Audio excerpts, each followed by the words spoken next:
चलो हाँ हाँ चलिए शुरू करते हैं। Triangles okay. आप लोगों ने कॉन्ग्रुएंसी पढ़ रखी है। कॉन्ग्रुएंसी एक होता है कॉन्ग्रुएंसी, ठीक है, और एक होता है आपका सिमिलैरिटी। अब आज मैं अभी जो सबसे पहले बताने वाली हूँ बच्चे, वो है इन दोनों के बीच का डिफरेंस।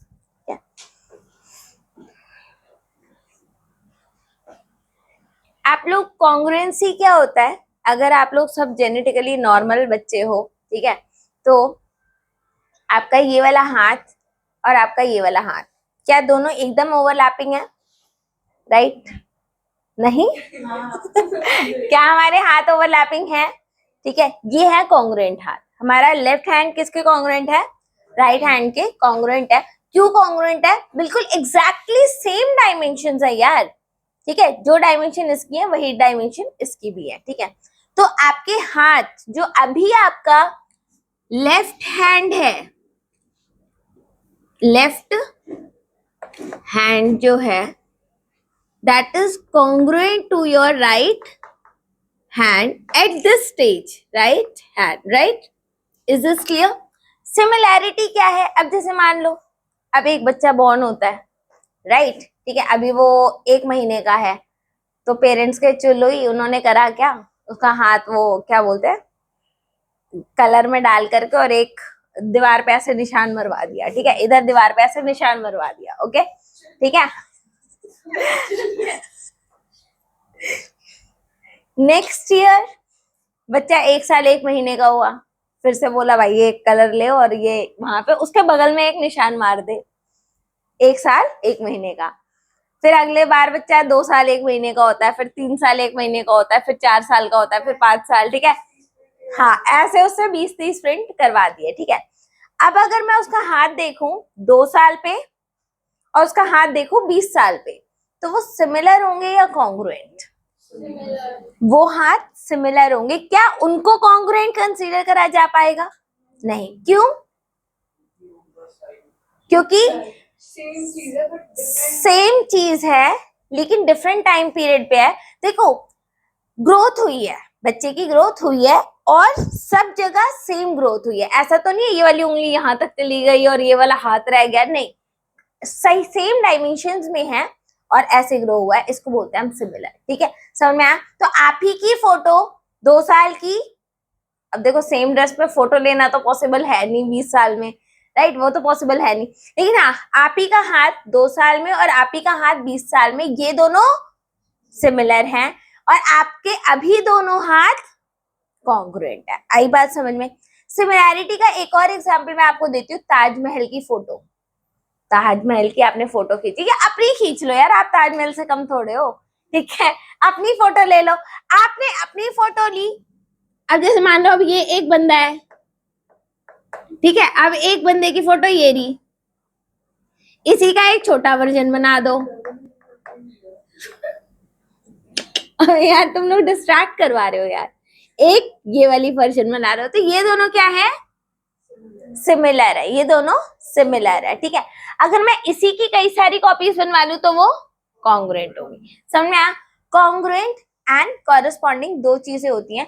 अब दो, ये तो हुआ कॉन्सेप्ट कॉन्ग्रुएंट एंड कॉन्ग्रुएंसी का। जैसे अगर मैं बात करूं, ऑल सर्कल्स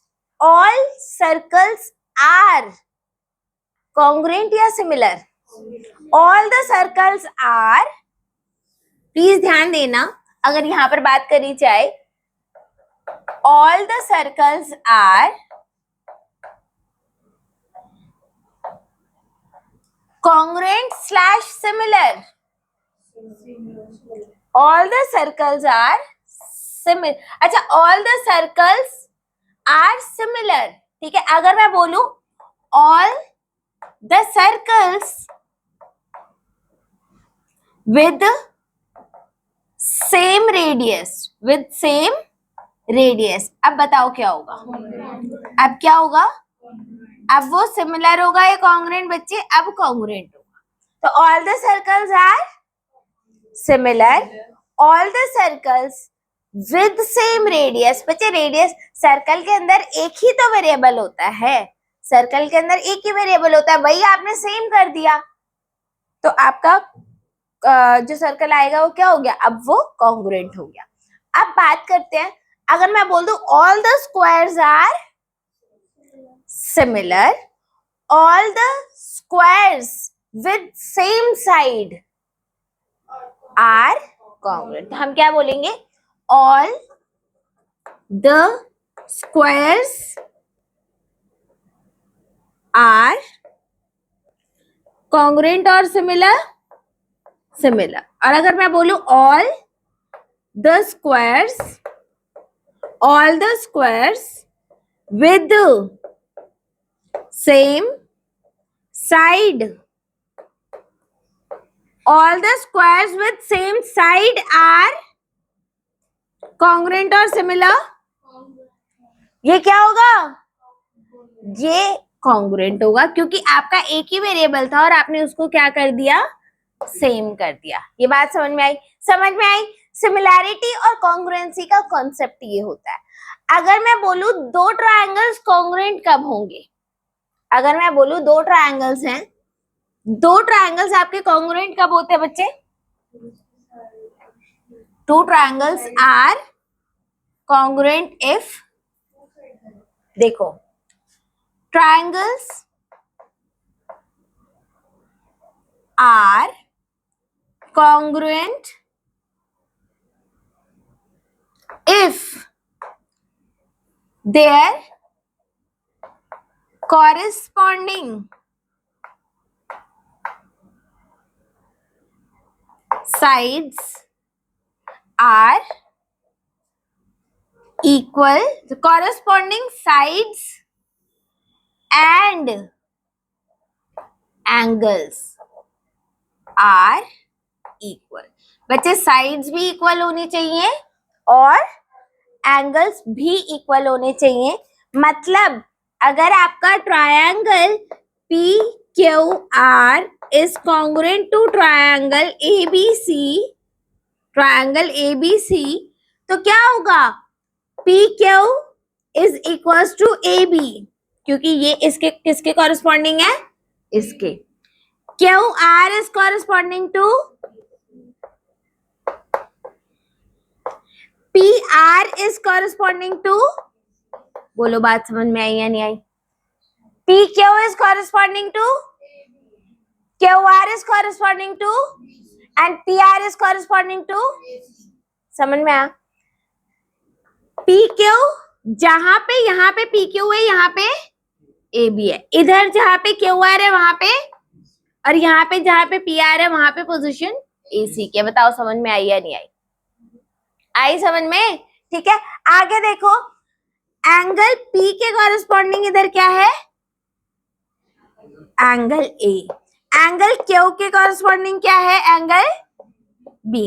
एंगल आर के कॉरेस्पॉन्डिंग क्या है, एंगल, बताओ ये बात समझ में आई या नहीं आई, आ गई, ठीक है। दिस इज योर, ये कॉन्सेप्ट है कॉन्ग्रुएंसी का। ये कॉन्सेप्ट किसका है, कॉन्ग्रुएंसी का। अगर मैं सिमिलैरिटी की बात करूं तो क्या आता है बेटा, ट्रायंगल्स, गलत लिख दिया ना, triangles are similar if their corresponding angles are same and corresponding sides are proportional,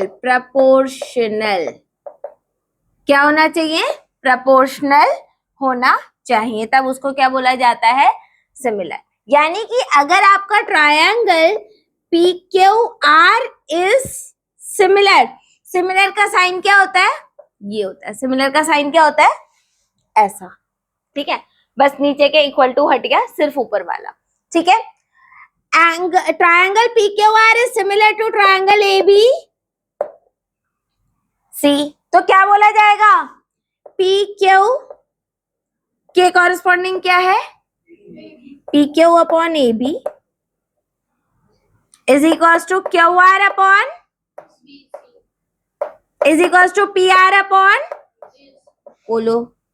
पहली बात तो ये साइड्स आर प्रपोर्शनल और एंगल तो सेम होंगे। Angle P is equals to angle A, angle Q is equals to angle R is equals to angle, बोलो ये बात समझ में आई या नहीं आई?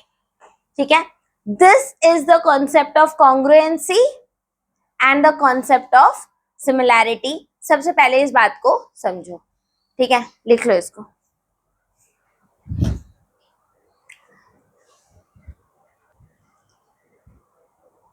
चलो ओके, प्रपोर्शनैलिटी वाली गेम, सॉरी मतलब बात समझ में आ गई। ठीक है, अब आगे करना है हमारे को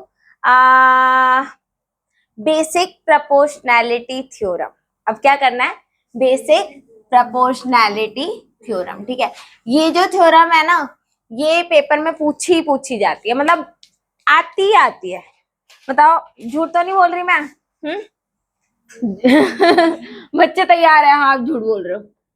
basic proportionality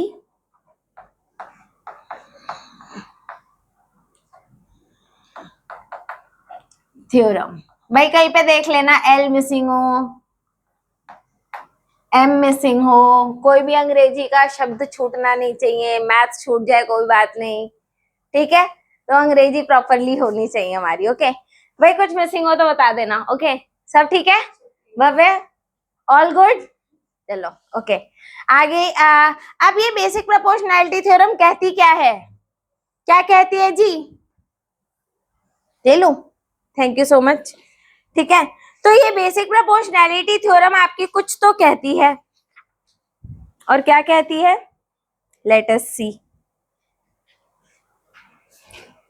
If a line is drawn parallel to one side of a triangle to intersect other two sides in a distinct point, please ध्यान दो इधर।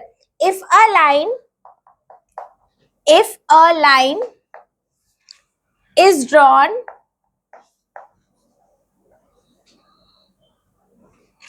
parallel to one side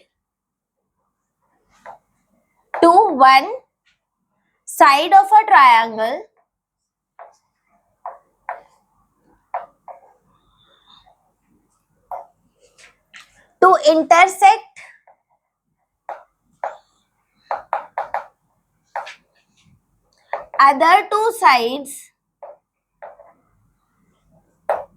other two sides in distinct points, ठीक है, the other two sides are divided in the same ratio.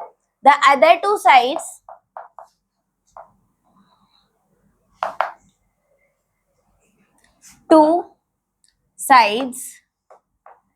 are divided in same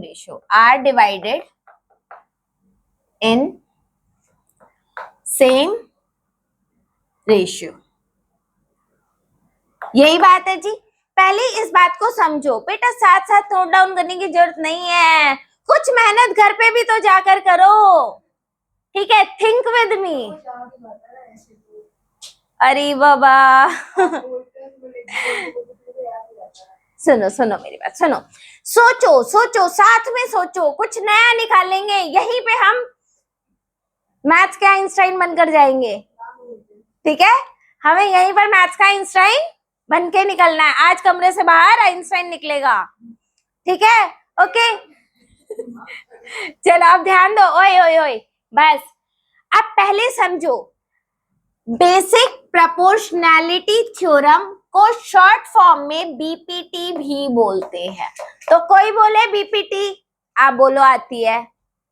कोई बोले basic proportionality theorem, आप बोलो आती है।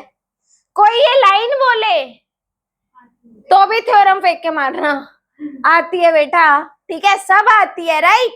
ठीक है, सब कुछ आता है, बस ढंग से करना है। आपको पता होना चाहिए। अब ये कहता क्या है, थोड़ा समझने की कोशिश करते हैं। आपको सिंपल सा एक क्वेश्चन पूछा जाएगा, प्रूव दैट, आगे क्या लगा देंगे, prove that if a line is drawn parallel to one side of a triangle. Please समझो, ये आपका ट्रायंगल है, ये कौन है, ट्रायंगल है, समझ में आया। ट्रायंगल का नाम क्या दे, एबीसी या पीक्यूआर? चलो आप बोल रहे हो एबीसी, ठीक है, ए बी सी। आपने एक ट्रायंगल यहाँ पे ड्रॉ करा, एम एन ड्रॉ करा, एम और एन ड्रॉ करा, ठीक है, एम के साथ क्यू बनाया था, एम क्यू और एन आर बना लिया, समझ में आया, ठीक है। ये हमें अच्छा पहले आपको देकर, अच्छा ओके अभी रुक जाओ, अभी इसे खत्म कर देते हैं, नहीं एम एन तो रहेगा, एम एन अभी रहेगा, इसको अभी खत्म कर देते हैं, ठीक है, प्लीज ध्यान दो इधर। अब ये डायग्राम दिमाग में रखो और अब क्वेश्चन को दोबारा पढ़ो। If a line is drawn parallel to one side of a triangle, एक साइड के पैरेलल एक लाइन ड्रॉ करी गई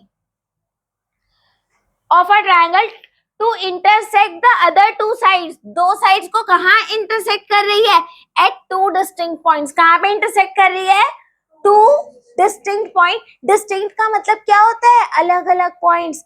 अगर बच्चे इधर m है तो इधर n है, समझे, एग्जैक्टली डिस्टिंक्ट, ठीक है। जैसे मुझे सिंपल सी बात है, मुझको ये मार्कर और ये पेन दो अलग अलग दिख रहे हैं, मतलब these two are distinct object for me, I can see two different, ठीक है। अगर मैं आपको बोलूं, अब मुझे एक बात बताओ, एक दिख रहा है, दो दिख रहा है, चलो फेल हो गया फिर, ठीक है। मतलब अगर दो पॉइंट्स अगर मैं बहुत ज्यादा पास पास ड्रॉ कर दूं तो आपको एक दिखते हैं बहुत दूर से, और पास आकर देखो तो दो डिस्टिंक्ट पॉइंट। डिस्टिंक्ट का मतलब क्या है यार, अलग अलग। तो अब क्या बोला, if a line is drawn parallel to one side of a triangle, एक साइड के पैरेलल एक लाइन ड्रॉ करी गई जो दो साइड्स को दो अलग पॉइंट पर, डिस्टिंक्ट पॉइंट्स पर क्या कर रही है, इंटरसेक्ट कर रही है। Then the other two sides are divided in the same ratio। बच्चे divided बोला गया है same ratio में, समझ में आया क्या बोला गया। तो given में क्या दे रखा है आपको, given में दे रखा है a triangle ABC। क्या दे रखा है बच्चे, a triangle ABC। अब इसके बाद क्या दे रखा है, MN is parallel to BC, MN is parallel to BC, right। अब प्रूफ क्या करना है, टू शो में क्या है, जल्दी ध्यान दो, टू शो में क्या दे रखा है, AM अपॉन में MB, AM अपॉन में MB is equal to AN upon NC, NC। अगर आप ये प्रूफ कर पाओ तो AM upon MB is equal to AN upon, बताओ ये बात समझ में आई या नहीं आई, आ रही है समझ में। आगे देखो, ये टू शो है बेटा, ये two, yes ma'am, AM is equal to MB नहीं, हमें इक्वल, आप ऐसे ले लो, छोड़ो हटाओ, आप इसको इस तरीके से ले लो,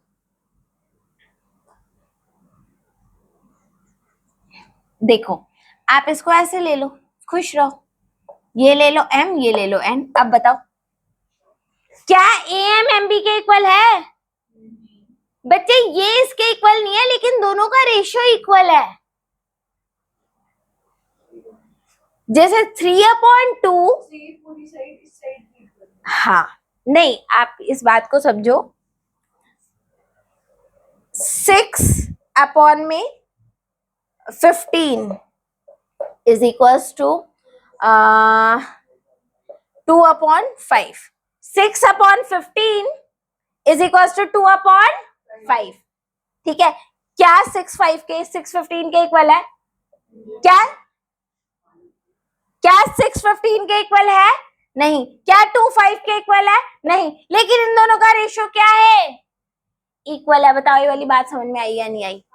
आ गई समझ में? समझो, ठीक है। Let us start the game, ठीक है। अगेन ध्यान दो मेरे को, है ठीक है। हाँ, तो 6/15 इज इक्वल टू 2/5, ठीक है। लेकिन ना तो 6 15 के इक्वल है। देखो प्लीज यहाँ, मैडम मैडम मैडम, ठीक है ना, 6 15 के इक्वल, ना 6 2 के इक्वल, ना 6 5 के इक्वल, लेकिन फिर भी रेशियो बराबर है, फिर भी रेशियो बराबर है, ठीक है। वैसे सेम नहीं है, वैसे सेम नहीं है, लेकिन रेशियो सेम है।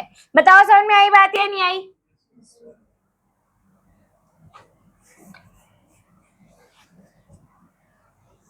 वाह क्या गंदा मिटाया है। चलो ओके, ठीक है। अब इसको प्रूफ कैसे करा जाएगा? इसके लिए करी जाएगी बच्चे कंस्ट्रक्शन। इसके लिए क्या करते हैं? कंस्ट्रक्शन। कंस्ट्रक्शन, कंस्ट्रक्शन क्या होती है बच्चे? कंस्ट्रक्शन बोले तो, कंस्ट्रक्शन बोले तो अपने हाथ से कुछ भी ड्रॉ कर देना, कुछ भी ड्रॉ कर देना, या वो जो मैथमेटिकली फिजिबल हो, जो मैथमेटिकली फिजिबल हो, ठीक है।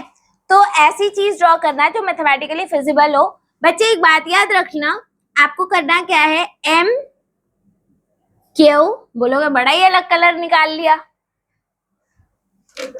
है ना। चलो एम क्यू, और ये क्या है, एन आर, ठीक है। ये कैसे ड्रॉ करा? ये दोनों परपेंडिकुलर है, ये क्या है, परपेंडिकुलर है, ठीक है। Also join M to C, N to B, M को C से ज्वाइन कर दो, N को B से ज्वाइन कर दो। आई बात समझ में? ठीक है। अब यहाँ पे ध्यान दो, करना क्या है, construct, construct NR perpendicular to AB,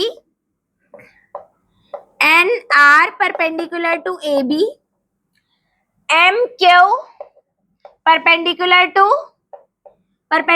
to AC, ठीक है।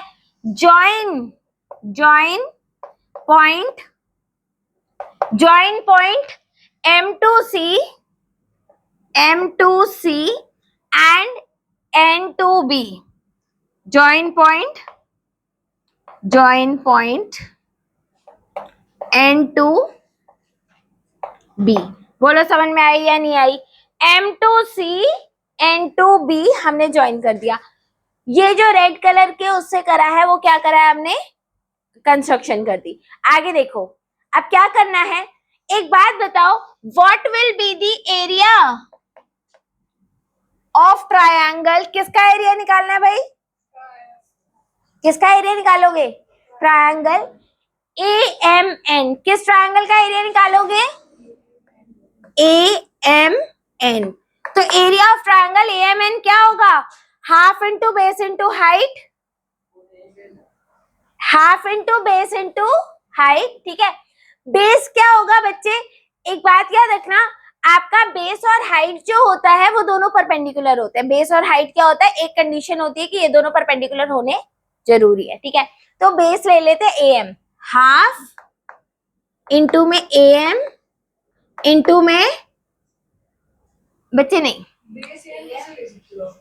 अगर ये बेस होगा तो NR उसकी हाइट हो जाएगी, भाई दोनों को परपेंडिकुलर ही तो होना होता है, ठीक है। तो अगर AM बेस है तो हाइट क्या होगी? अगर AM को बेस लिया है तो हाइट क्या होगी? NR। क्या हुआ बच्चे? रक्षिता, अगर आपका बेस क्या है, AM है, तो AM के परपेंडिकुलर क्या है? NR है, तो NR क्या हो गई? हाइट हो गई, ठीक है। सिमिलरली एरिया ऑफ ट्रायंगल, अभी आपने AMN निकाला था, अब MBN, MBN, MBN निकालो तो क्या आ जाएगा?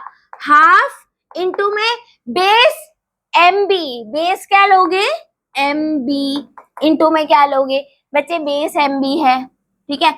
अब इस इस बेस के लिए भी हाइट यही होगी NR, इसके लिए भी। फिर वो तो सीबी काउंट करेगा। सीबी क्या? सीबी तो काउंट ना ना ना ना ना ना बेटा, इधर ध्यान दो प्लीज, यहाँ पे ध्यान दो। जैसे मान लो अगर आपका ट्रायंगल कुछ इस टाइप से है, आपका ट्रायंगल अगर ऐसा है, मान लो अगर आपका ये ट्रायंगल है ए बी एंड सी, अगर मेरे को ए पॉइंट से बीसी पे परपेंडिकुलर ड्रॉ करना है, तो क्या ट्रायंगल के अंदर ड्रॉ करना पॉसिबल है? नहीं। हम क्या करेंगे, बीसी को ऐसे एक्सटेंड करेंगे और तब यहां से क्या करेंगे, परपेंडिकुलर ड्रॉ करेंगे। तो क्या मैं कह सकती हूँ एएम जो है वो बीसी के परपेंडिकुलर है?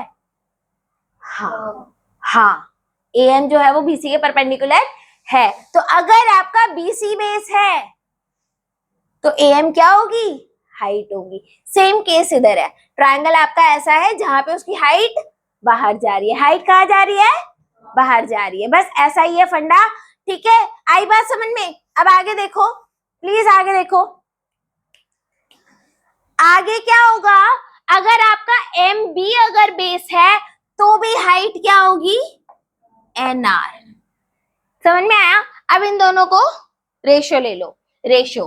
तो now area of triangle A M N upon में area of triangle M B N is equal to half into A M into N R upon में half into M B into में N R. समझ में आई बात? बेटा क्या कटा, हाफ से हाफ कैंसिल, हाफ से हाफ कैंसिल, एनआर से एनआर कैंसिल, बचा क्या, बचा क्या, A M upon M B. यही तो था, यही था ना, ठीक है? अब फिर से ट्रायंगल लेंगे ए एम एन, फिर से ट्रायंगल क्या लेंगे, area of triangle A M N फिर से लेंगे। क्या हो गया जी, ऑल गुड? रजत क्या हुआ? हाँ, लेकिन इस बार पहले हमने बेस एम लिया था, अब बेस एन कर देंगे। अब क्या कर देंगे, बेस बदल देंगे। भाई पार्टी दल बदलती है, नहीं सॉरी बंदे अरे व्हाटएवर, ठीक है छोड़ो यार, हटाओ, ठीक है? क्या करना है जल्दी बोलो। अब क्या होगा, हाफ इंटू में ए एन इंटू में एम क्यू। क्या बात है, सब रामानुजन बनने की फिराक में है, ठीक है? अब कौन सा ट्रायंगल लेंगे, एनएमसी, एमएनसी कर दो बेशक से, मल्टीनेशनल कंपनी, ठीक है? एमएनसी कर दो, एमएनसी मल्टीनेशनल कंपनी। अबे यार यही तो ट्रायंगल लोगे, यही वाला तो लोगे, समझो ना बात को, समझ में आई बात? ठीक है, क्या आएगा एमएनसी। अब इसका एरिया बताओ, हाफ इंटू एनसी इंटू फिर से एम क्यू आ गया। हरबानी समझ में, हरबानी सॉरी हलीमा समझ में आ रहा है? लास्ट टाइम हरबानी वो स्टॉपर एक्चुअली, ठीक है? उस लड़की का बहुत अच्छा स्कोर आया है, सच्ची झूठ नहीं बोल रही मैं, ठीक है? ओके, अब क्या करेंगे, फिर से इनको क्या कर देंगे, अपॉन में ले लेंगे। फिर से क्या करेंगे, area of A M N upon में एरिया ऑफ, बोलो एम एन सी, बोले तो क्या आया, हाफ इंटू में ए एन इंटू में एम क्यू, बोले तो अपॉन में हाफ इंटू में एन सी इंटू में, बोलो समझ में आया? अब क्या कटेगा, हाफ से हाफ कटेगा, एम क्यू से एम क्यू कटेगा, आएगा क्या, ए एन अपॉन, हाँ हाँ A N upon N C. इसको बना दो इक्वेशन 1, इसको बना दो इक्वेशन 2, ठीक है? अब सुनो, इस इक्वेशन में और इस इक्वेशन में प्लीज ध्यान दो, पूरा फुल फोकस इधर होना चाहिए, ठीक है? और इधर ए एम एन सेम है, ठीक है। MBNMNC, बेटा कुछ गड़बड़ तो नहीं है, ठीक है। इसको MNB कर देते हैं, इसे क्या कर देते हैं, MNB, कोई फर्क नहीं पड़ता, कोई फर्क नहीं पड़ता। MNB और MNC ये दोनों सेम नहीं है, लेकिन ये दोनों है कहाँ, ध्यान दो, MNB एंड MNC, मतलब एक ये वाला ट्रायंगल है और दूसरा ये। नाउ प्लीज ध्यान दो, since triangle MNB and triangle MNC both are on same base, दोनों का सेम बेस क्या है, MN, दोनों का सेम बेस क्या है, M। अबे चेक, तभी तो मैंने MNB MNC करा था ताकि कॉमन निकाल लो, कम से कम समझ आया, कम से कम कॉमन निकाल लो, ठीक है। MNB MNC both are on the same base MN, and also between बोलो same parallel lines कौन सी पैरेलल है बेटा, MN पैरेलल टू BC है, तो क्वेश्चन में ही गिवन था MN parallel to BC, MN parallel to BC. So area of triangle MNB is equal to area of triangle MN, ये equation 3 बन गई बच्चे। ये ना 9th क्लास में पढ़ाया जाता था, एक चैप्टर था, ठीक है, जो अभी आप लोग का 9th क्लास में कटा हुआ था चैप्टर, ठीक है। तो मैं डायरेक्टली बस एक ये लाइन लिखवा रही हूँ, ओके। वो पूरा एक चैप्टर ही इस पे बेस्ड था कि जब दो फिगर सेम पैरेलल लाइन पे होती हैं, के बीच में होती हैं और सेम बेस पर होती है, तो उनका एरिया सेम होता है, ठीक है। दो ट्रायंगल्स होंगे तो एरिया सेम होगा, दो पैरेललोग्राम्स होंगे तो उनका एरिया सेम होगा, ठीक है। तो वो चीज आप लोगों ने पढ़ी नहीं है, बट मैंने आपको बता दिया कि क्योंकि ये सेम बेस पर है और दोनों सेम पैरेलल लाइन के बीच में है, तो इनका एरिया क्या होगा, पैरेलल लाइंस के बीच का डिस्टेंस सेम होता है, पैरेलल लाइंस के बीच का डिस्टेंस सेम होता है। समझ में आ गया।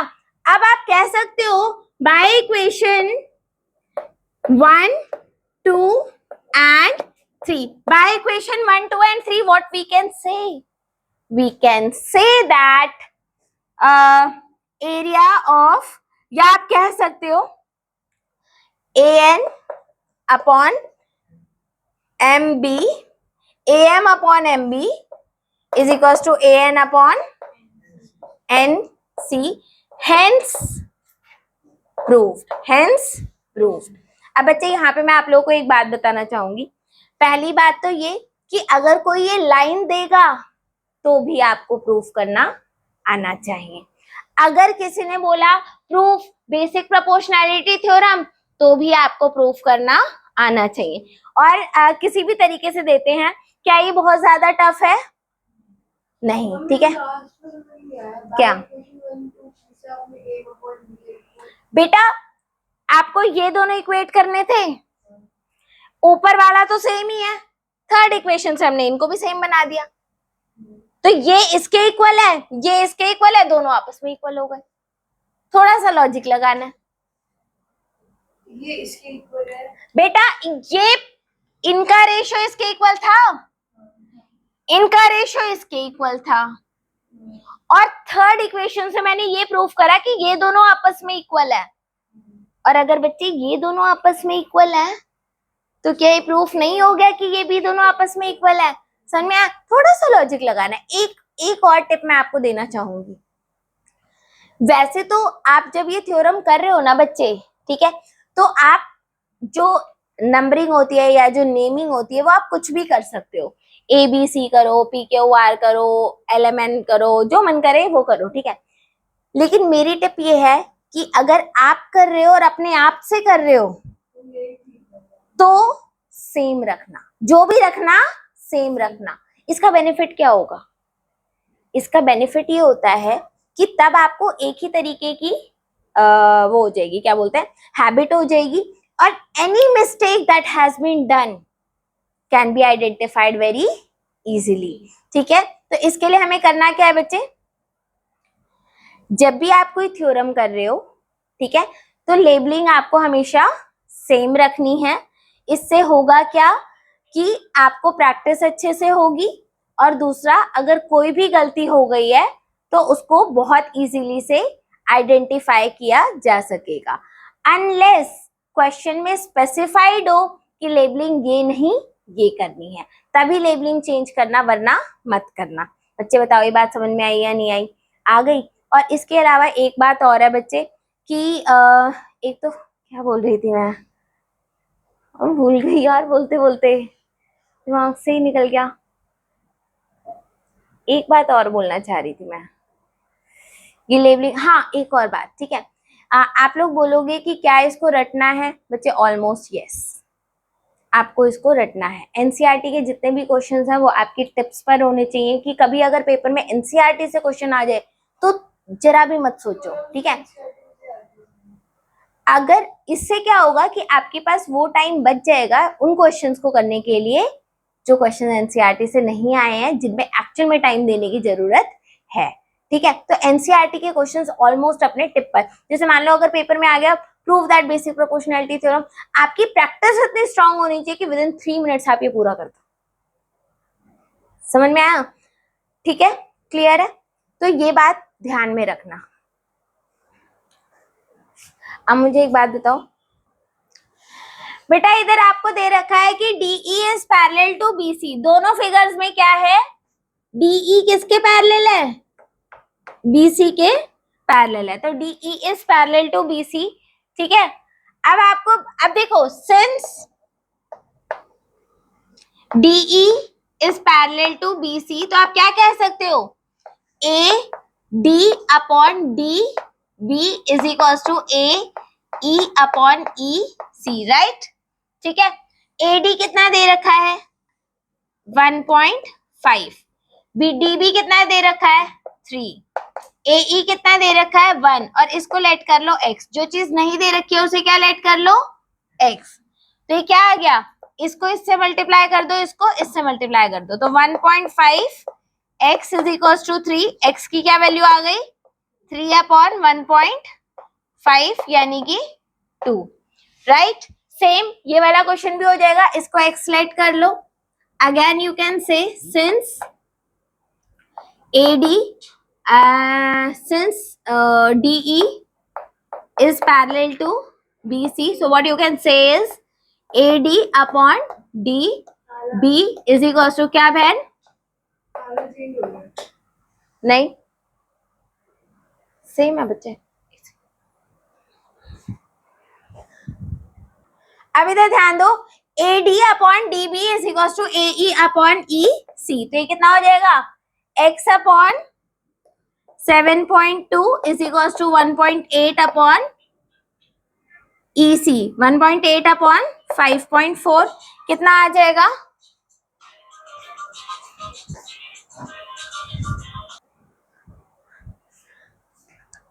X इंटू में 5.4 इज इक्वल टू 1.8 इंटू में 7.2। बच्चे x की वैल्यू निकाल लो। 1.8 इंटू में 7.2 अपॉन में 5.4। 18 की टेबल में 54 कब आता है? तो 18 1.8 3 जा, फिर 3 से इसे काट दो, कितना आएगा? 2.4 आ रहा है। 3 2 जा 6, 2.4, तो कितना आंसर आ गया? 2.4 आ गया। बताओ ये बात समझ में आई या नहीं आई? आ गई। नेक्स्ट क्वेश्चन करें अगला। अरे यार इतना लिखोगे तो कैसे काम चलेगा यार, अगले क्वेश्चन पे मूव ऑन करो।